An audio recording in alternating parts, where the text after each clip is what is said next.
ಎಲ್ಲರಿಗೂ ನಮಸ್ಕಾರ. ಅನಂತ ವಿಶ್ವ ಆಚಾರ್ಯ ಚಾನೆಲ್ಗೆ ಸ್ವಾಗತ. ಬನ್ನಿ, ಎಂದಿನಂತೆ ನಮ್ಮ ಜೊತೆ ಇವತ್ತು ಗುರುಗಳಿದ್ದಾರೆ. ಅವ್ರ ಹತ್ರ ಮಾತಾಡೋಣ, ಅವ್ರನ್ನ ಕಾರ್ಯಕ್ರಮಕ್ಕೆ ಸ್ವಾಗತ ಮಾಡ್ಕೊಳ್ಳೋಣ. ನಮಸ್ಕಾರ ಗುರುಗಳೇ. ನಮಸ್ತೆ ಮೇಡಮ್, ಮತ್ತು ನಮಸ್ತೆ ನನ್ನ ಎಲ್ಲ ಪ್ರೀತಿಯ ಆಗರ್ಭ ಶ್ರೀಮಂತ ದೇವರುಗಳಿಗೆ.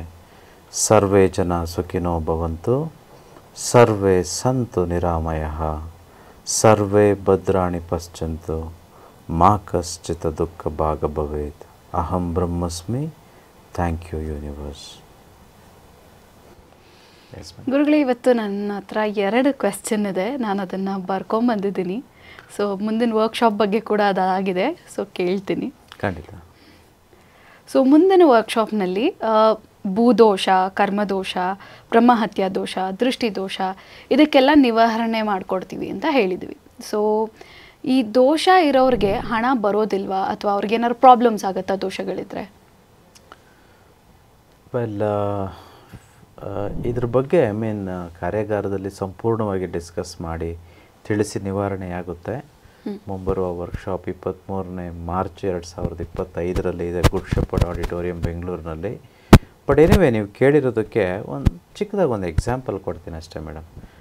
ಒಂದು ವೇಳೆ ನೀವು ಬೆಳಿಗ್ಗೆಯಿಂದ ಸಂಜೆ ತನಕ ಕೆಲಸ ಮಾಡಿ ಮನೆಗೆ ಬಂದಿರ್ತೀರ. ಮನೆಗೆ ಬಂದಾಗ ಯೂಶ್ವಲಿ ಜನರಲಾಗಿ ನಾವೆಲ್ಲ ಸ್ನಾನ ಮಾಡ್ತೀವಲ್ವ. ನನಗೆ ಹೇಳಿ, ಸ್ನಾನ ಮಾಡೋದಕ್ಕಿಂತ ಮುಂಚಿತವಾಗಿ ಹೇಗಿರ್ತೀರಾ, ಸ್ನಾನ ಮಾಡಿದ ಮೇಲೆ ಹೇಗಿರ್ತೀರಾ? ನಾನು ನಿಮ್ಮನ್ನು ಕೇಳ್ತಿದ್ದೀನಿ, ಹೇಗೆ ಅನಿಸುತ್ತೆ? ನಾವು ಫ್ರೆಶ್ ಫೀಲ್ ಆಗುತ್ತೆ, ಅಥವಾ ಒಂದು ಒಳ್ಳೆ ಫೀಲ್ ಗುಡ್ ಫ್ಯಾಕ್ಟರ್ ಇರುತ್ತೆ ಸ್ನಾನ ಮಾಡಿದ್ಮೇಲೆ. Exactly. So that is what it is. You can't explain. ನಾವು ನಿಜವಾಗ್ಲೂ ನನಗೆ ಅಟ್ಲೀಸ್ಟ್ ಫೀಲ್ ಆಗುತ್ತೆ. ಎಲ್ಲಾದರೂ ಆಚೆ ಕಡೆಯಿಂದ ಮನೆಗೆ ಬಂದಾಗ ಲೈಕ್ ಎಕ್ಸಾಸ್ಟೆಡ್, ಟಯರ್ಡ್ ಆಗಿರ್ತೇವೆ. ನಾವು ಸ್ನಾನ ಮಾಡಿದ್ದೆ, ಆ ನೀರು ಅನ್ನೋದು ನಮ್ಮ ಮೈ ಮೇಲೆ ಹೋಗಿದ್ದೆ, ಎಷ್ಟು ಒಂದು ಉತ್ಸಾಹ ಬರುತ್ತಲ್ಲ, ಒಂದು ಹೊಸ ಚೈತನ್ಯ ಬರುತ್ತೆ. ಸೊ ಇನ್ಫ್ಯಾಕ್ಟ್ ನೀವು ಸಂಜೆ ಮಾತ್ರ ಅಲ್ಲ, ಬೆಳಿಗ್ಗೆ ಸ್ನಾನ ಮಾಡಿದಾಗಲೂ ನಿಮಗೆ ಆ ಚೈತನ್ಯ ಬರುತ್ತೆ. ಪೂಜೆ ಮಾಡಬೇಕು ಅನಿಸುತ್ತೆ, ಮತ್ತು ದೇವ್ರ ಪೂಜೆ ಆಗಲಿ ಅಥವಾ ಏನೇ ಕೆಲಸ ಮಾಡೋದಕ್ಕೆ ಆ ಒಂದು ಹುರುಪು ಅನ್ನೋಂಥದ್ದು ಬರುತ್ತೆ. Same thing goes.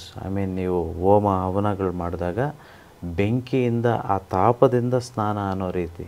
ಸೊ ಅಲ್ಲಿ ನೀರಿನ ಸ್ನಾನ ಆದರೆ ಇಲ್ಲಿ ಬೆಂಕಿಯಿಂದ ಸ್ನಾನ.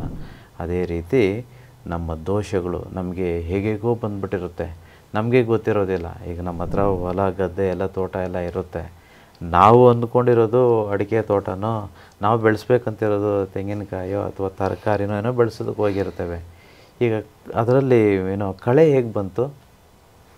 ಯಾರು ಹಾಕಿದ್ದು ಈ ವೀಡ್ಸು? ಕಳೆ ಯಾರೇ ಹಾಕಿದ್ದು? ನಾವೇನು ಹಾಕ್ಲಿಲ್ವಲ್ಲ.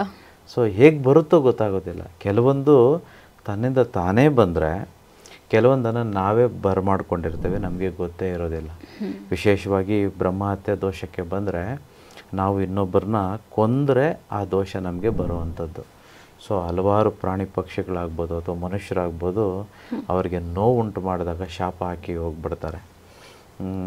It's like killing means not just okay you are killing literally one person. ಯಾರೋ ಒಬ್ಬರನ್ನ ಕೊಂದಾಗ ಮಾತ್ರ ಕೊಂದಾಗೆ ಅಂತಂತಲ್ಲ.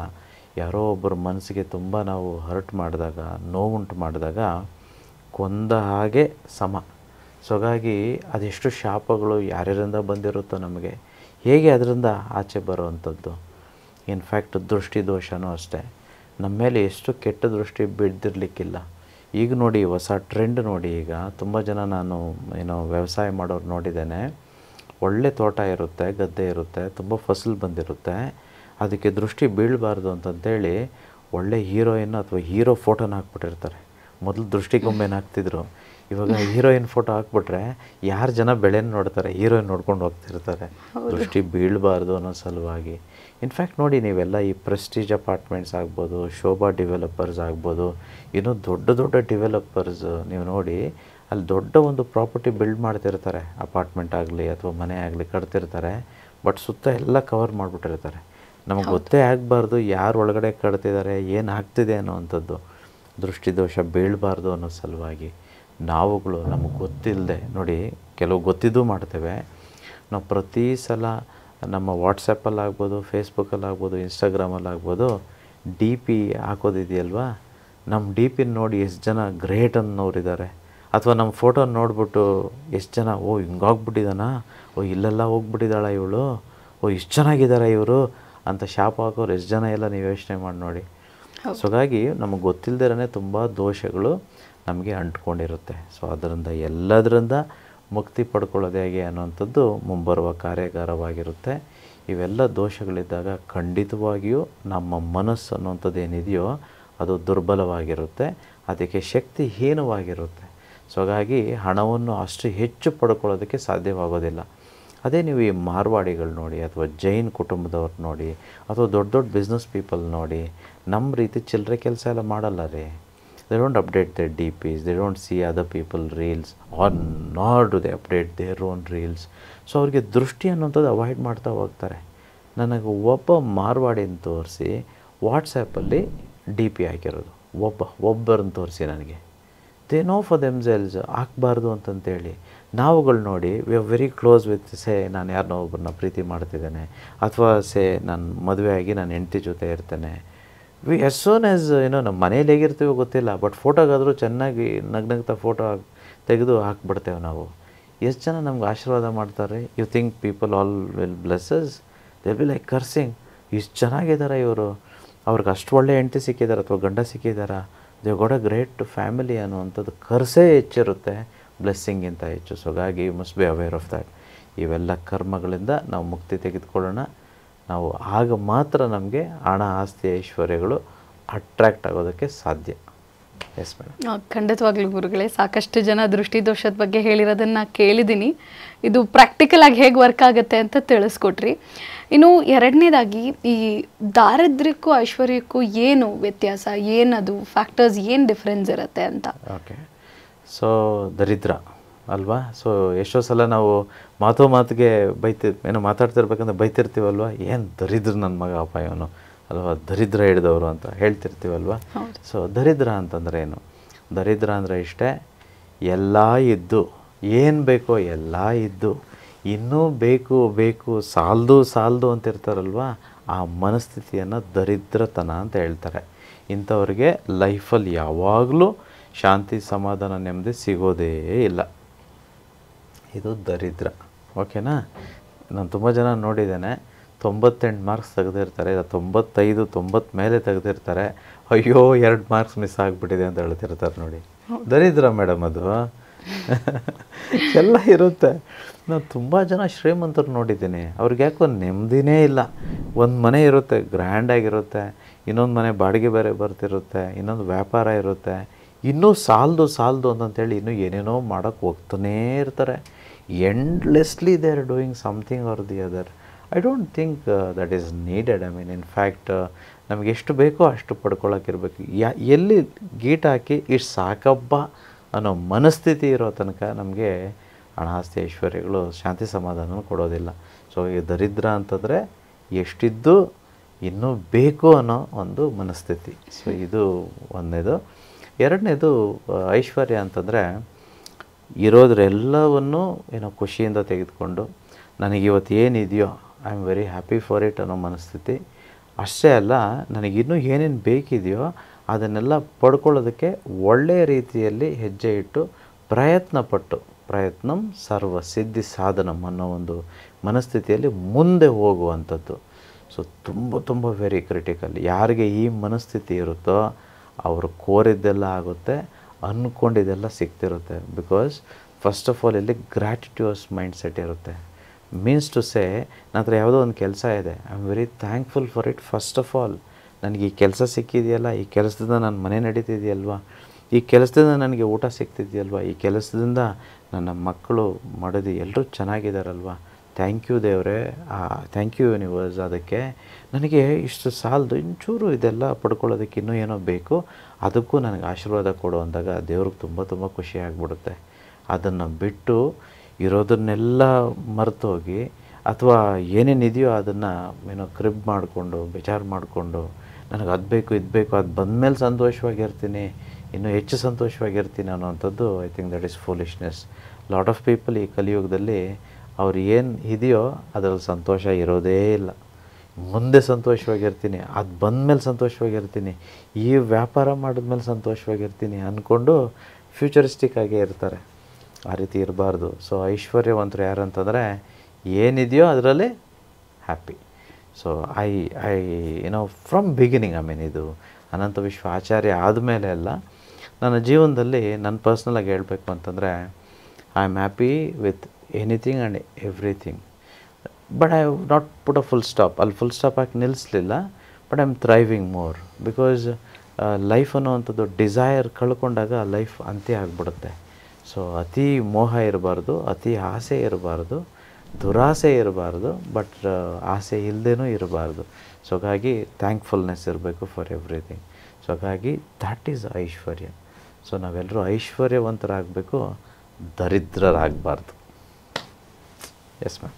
ನೋಡೋದ್ರಲ್ಲ ವೀಕ್ಷಕರೇ, ದರಿದ್ರಕ್ಕೂ ಐಶ್ವರ್ಯಕ್ಕೂ ಎಷ್ಟು ಒಂದು ಥಿನ್ ಲೈನ್ ಗ್ಯಾಪ್ ಅನ್ನೋಂಥದ್ದಿದೆ ಅನ್ನೋದನ್ನು ಗುರುಗಳು ಎಷ್ಟು ಚೆನ್ನಾಗಿ ತಿಳಿಸ್ಕೊಟ್ಟಿದ್ದಾರೆ. ಬನ್ನಿ ಗುರುಗಳನ್ನ ಕೇಳೋಣ, ಯಾವುದಾದ್ರೂ ಒಂದು ಒಳ್ಳೆ ಟೆಕ್ನಿಕ್ ಅಥವಾ ತಂತ್ರವನ್ನು ಹೇಳ್ಕೊಡ್ತಾರೆ ನಮಗಿವತ್ತು ಅಂತ.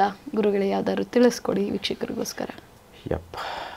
ಸೊ ಇದು ತುಂಬ ಸುಲಭವಾಗಿರುವಂಥದ್ದು, ಬಟ್ ತುಂಬ ಜನ ಮಾಡ್ತಿರೋದಿಲ್ಲ. ಇದು ಅದ್ಭುತವಾದ ವಿಶ್ವಧರ್ಮ, ವಿಶ್ವತಂತ್ರ. ನಾವು ಮಲಗೋದು ಯಾವ ಪೊಸಿಷನಲ್ಲಿ ಮಲಗಬೇಕು, ಯಾವ ಒಂದು ರೀತಿ, ಐ ಮೀನ್ ಯಾವ ಕಡೆ ತಲೆ ಹಾಕಬೇಕು, ಯಾವ ಕಡೆ ಕಾಲು ಹಾಕಬೇಕು, ಇದ್ರ ಬಗ್ಗೆ ಏನಾದರೂ ಗೊತ್ತಿದೆಯಾ ನಿಮಗೆ? ಸನಾತನ ಧರ್ಮವನ್ನು ಯಾರು ಫಾಲೋ ಮಾಡ್ತಾರೋ ಅವರೆಲ್ಲರೂ ಇದನ್ನು ಅನುಕರಣೆ ಮಾಡಿರ್ತಾರೆ. ಯಾರು ಈ ಕಲಿಯುಗದಲ್ಲಿ ಅದನ್ನೆಲ್ಲ ಮರ್ತೋಗಿರ್ತಾರೋ ಹೇಗೇಗೋ ಮಲಗ್ತಿರ್ತಾರೆ. ಯಾವ ಕಡೆ ಮಲಗಿದ್ರೇನೋ ಏನಾಗ್ಬಿಡುತ್ತೆ ಅನ್ನೋವಂಥ ಮನಸ್ಥಿತಿ. ನೋಡಿ, ನಾವೆಲ್ಲರೂ ಯಾರೆಲ್ಲ ಯೂನಿವರ್ಸ್ ಒಂದು ಕುಟುಂಬದಲ್ಲಿದ್ದೀವೋ, ಮನಿ ಈಸ್ ಹ್ಯಾಪಿನೆಸ್, ಅನಂತ ವಿಶ್ವ ಆಚಾರ್ಯ, ನಾವೆಲ್ಲರೂ ಒಂದು ಕುಟುಂಬ. ನಾವೆಲ್ಲರೂ ಹೇಗೆ ಮಲಗಬೇಕು? ಸನಾತನ ಧರ್ಮದಲ್ಲಿ ಹೇಳಿಕೊಟ್ಟಾಗೆ ಮಲಗೋಣ. ಹಾಗೆ ಮಲಗಿದಾಗ, ಆ ರೀತಿ ತಲೆ ಒಂದು ಪೊಸಿಷನಲ್ಲಿ ಇಟ್ಕೊಂಡು ಮಲಗಿದಾಗ ನಮಗೆ ಹಣ, ಆಸ್ತಿ, ಐಶ್ವರ್ಯಗಳು ಹೆಚ್ಚೆಚ್ಚು ಬರೋದಕ್ಕೆ ಸಾಧ್ಯ. ಸೊ ನಮ್ಮ ತಲೆ ಯಾವಾಗಲೂ ದಕ್ಷಿಣಕ್ಕೆ ಇರಬೇಕು, ಕಾಲುಗಳು ಉತ್ತರಕ್ಕೆ ಇರಬೇಕು. ಸೊ ನಾವೆಲ್ಲರೂ ಇವತ್ತಿನಿಂದ ತಲೆಯನ್ನು ದಕ್ಷಿಣಕ್ಕೆ ಹಾಕಬೇಕು, ಕಾಲನ್ನು ಉತ್ತರಕ್ಕೆ ಹಾಕಿರಬೇಕು. ಒಂದು ವೇಳೆ ಸೆಕೆಂಡ್ ಆಪ್ಷನ್ನು ಇದೆ, ಇದು first option. This is mandatory, let us make this as a mandatory. But just in case ನಿಮ್ಮ ಬೆಡ್ರೂಮ್ ಏನೋ ಡಿಸೈನ್ ಆಗಿಬಿಟ್ಟಿದೆ, ಏನು ಮಾಡೋದು ಗೊತ್ತಾಗ್ತಿಲ್ಲ, ಹೇಗೆ ಅದನ್ನು ಟಿಲ್ಟ್ ಮಾಡೋದು ಬೆಡ್ನ ಅಂತ ಅಂದ್ಕೊಂಡ್ರೆ, ಸೆಕೆಂಡ್ ಬೆಸ್ಟ್ ಆಪ್ಷನ್ ಈಸ್ ತಲೆಯನ್ನು ಈಸ್ಟ್ಗೆ ಇಟ್ಕೊಳ್ಳೋದು, ಕಾಲುಗಳನ್ನು ವೆಸ್ಟ್ಗೆ ಇಟ್ಕೊಳ್ಳೋದು. ಅಂದರೆ ಪಶ್ಚಿಮಕ್ಕೆ ಕಾಲುಗಳು, ಪೂರ್ವಕ್ಕೆ ತಲೆ ಇರುವಂಥದ್ದು. ಇವೆರಡೇ ಅಲೌಡ್ ಇರೋದು. ಇನ್ನು ಮಿಕ್ಕಿದ್ದಕ್ಕೆ ನಾವು ಹೋಗಬಾರ್ದು. ಏಕೆ ಇದೆಲ್ಲ? ನನ್ನೆಲ್ಲ ನೀವು ವರ್ಕ್ಶಾಪಲ್ಲಿ ಇದನ್ನು ಕೇಳಬೇಕು. Because there are elaborate answers. ನೋಡಿ, ಈ ವಿಶ್ವ ಇರೋವಂಥದ್ದು ದೇರ್ ಆರ್ ಮ್ಯಾಗ್ನೆಟಿಕ್ ಫೀಲ್ಡ್ಸ್. ನಾವು ಅಪೋಸಿಟ್ ಟು ಪೋಲ್ಸ್ ಮಲಗಬಾರ್ದು. ಬಿಕಾಸ್ ನಾವು ಈ ಪಿಂಡಾಂಡ ಏನಿದೆಯೋ ಈ ಬ್ರಹ್ಮಾಂಡಕ್ಕೆ ಅಲೈನ್ ಆಗಿರುತ್ತೆ. ನೀವು ಬಸ್ ಇಳಿಬೇಕಂತಂದ್ರೆ ನೋಡಿ, ಸಪೋಸ್ ಬಸ್ಸಿಂದ ಇಳಿತಿರ್ತೀರ ಅಥವಾ ಗಾಡಿಯಿಂದ, ಕಾರಿಂದ ಇಳಿತಿರ್ತೀರ, ನೀವು ಆ ಬಸ್ಸಿನ ಜೊತೆ ಆ ಫ್ಲೋಲ್ಲಿ ಇಳಿದ್ರೆ ಬೀಳೋದಿಲ್ಲ. ಒಂದು ವೇಳೆ ಹಿಂದಕ್ಕೆ ಮುಖ ಮಾಡಿ ಇಳಿದ್ರೆ ಇಮ್ಮಿಡಿಯೇಟಾಗಿ ಬಿದ್ದೋಗ್ತೀರ. ನಾನು ನೋಡಿ, ಅಬ್ಸರ್ವ್ ಮಾಡಿದ್ದಾರೆ ಇದನ್ನ. ಬಸ್ ಇಳಿಯೋರು ತುಂಬ ಜನ ಬಿದ್ದಿರೋರು ನಾನು ನೋಡಿದ್ದೇನೆ. ಸ್ಪೆಷಲಿ ಹೆಣ್ಮಕ್ಳಿಗೆ ಕೆಲವ್ರಿಗೆ ಗೊತ್ತಿರೋದಿಲ್ಲ ಹೇಗೆ ಇಳಿಬೇಕು ಅಂತೇಳಿ. ಅದು ಚಿಕ್ಕ, ಲೈಟಾಗಿ ಮೂವ್ ಆಗ್ತಿರುತ್ತೆ bus. But even at the time ನೀವು ಆಚೆ ಕಾಲಿಟ್ಟಾಗ ದಪ್ಪ ಹೀಗೆ ಬಿದ್ದುಬಿಡ್ತೇವೆ. So you have to be with the flow with the nature, should not be opposite to nature ಅಂತ ಹೇಳ್ತಾರೆ. ಸೊ ಹಾಗಾಗಿ be careful, you got to sleep like that. ನೀವು ಆ ರೀತಿ ಮಲಗಿ, ಆ ರೀತಿ ನಿದ್ದೆ ಮಾಡಿ ಬೆಳಗ್ಗೆ ಎದ್ದೇಳಿ, ನಿಮ್ಮ ಮನಸ್ಥಿತಿನೇ ಬೇರೆ ಇರುತ್ತೆ. ಸೊ ತುಂಬ ಫ್ಯಾಮಿಲಿಗಳು ನಿಮ್ಮ ಮನೆಗಳಲ್ಲಿ ಚೆಕ್ ಮಾಡ್ಕೊಳ್ಳಿ. ಇವತ್ತೇ ಇದನ್ನು ಬದಲಾಯಿಸ್ಕೊಳ್ಬೇಕು. ಏಕೆ ಇದು ಏನೆಲ್ಲ ಇದರಲ್ಲಿ ವಿಶ್ವ ನಿಯಮಗಳಿದ್ದಾವೆ? ದಯವಿಟ್ಟು 23ನೇ ತಾರೀಕು ವರ್ಕ್ಶಾಪ್ ಬಂದಾಗ ನಾನು ನೇರವಾಗಿ ಕೇಳಿ ತಿಳ್ಕೊಳ್ಳಿ. Thank you. ನೋಡೋದ್ರಲ್ಲ ವೀಕ್ಷಕರೇ, ಹೇಗೆ ಸಿಂಪಲ್ಲಾಗಿ ದೋಷ ಪರಿಹಾರ ಮಾಡ್ಕೊಳ್ಳೋದ್ರಿಂದ ನಮಗೆ ಯಾವ ರೀತಿಯಾದಂಥ ಬೆನಿಫಿಟ್ ಸಿಗುತ್ತೆ, ದರಿದ್ರ ಮತ್ತು ಐಶ್ವರ್ಯದ ನಡುವೆ ಇರುವಂಥ ವ್ಯತ್ಯಾಸ ಏನು, ಹಾಗೆಯೇ ನಾವು ಪ್ರತಿನಿತ್ಯ ಮಾಡುವಂಥ ಕೆಲವೊಂದು ವಿಚಾರಗಳಲ್ಲಿ ಚೇಂಜಸನ್ನು ಮಾಡಿಕೊಂಡ್ರೆ ಹೇಗೆ ನಮ್ಮ ಲೈಫ್ ಬೆಟರ್ ಆಗುತ್ತೆ, ಶ್ರೀಮಂತಿಕೆ ಹಾದಿಯನ್ನು ನಾವು ಹೇಗೆ ಹಿಡಿಬೋದು ಅಂತ ಗುರುಗಳು ಕಂಪ್ಲೀಟಾಗಿ ತಿಳಿಸ್ಕೊಟ್ಟಿದ್ದಾರೆ. ನೀವು ಇನ್ನಷ್ಟು ತಿಳ್ಕೊಳ್ಬೇಕು, ಶ್ರೀಮಂತಿಕೆ ಹಾದಿಯನ್ನು ನೀವು ಕೂಡ ಹಿಡಿಬೇಕು ಅಂತ ಹೇಳಿದ್ರೆ ತಪ್ಪದೇ ಮಾರ್ಚ್ 23ನೇ ತಾರೀಕು ನಡೀತಾ ಇರುವಂಥ ವರ್ಕ್ಶಾಪ್ಗೆ ಭೇಟಿ ನೀಡಿ. ಹಾಗೆಯೇ ಇನ್ನಷ್ಟು ಹೆಚ್ಚಿನ ಮಾಹಿತಿ ಬಗ್ಗೆ ತಿಳ್ಕೊಳ್ಬೇಕಂತಿದ್ರೆ ತಪ್ಪದೇ ಚಾನೆಲನ್ನು ಸಬ್ಸ್ಕ್ರೈಬ್ ಮಾಡಿ. ಮುಂದಿನ ವಿಡಿಯೋದಲ್ಲಿ ಸಿಗ್ತೀವಿ. ಧನ್ಯವಾದಗಳು.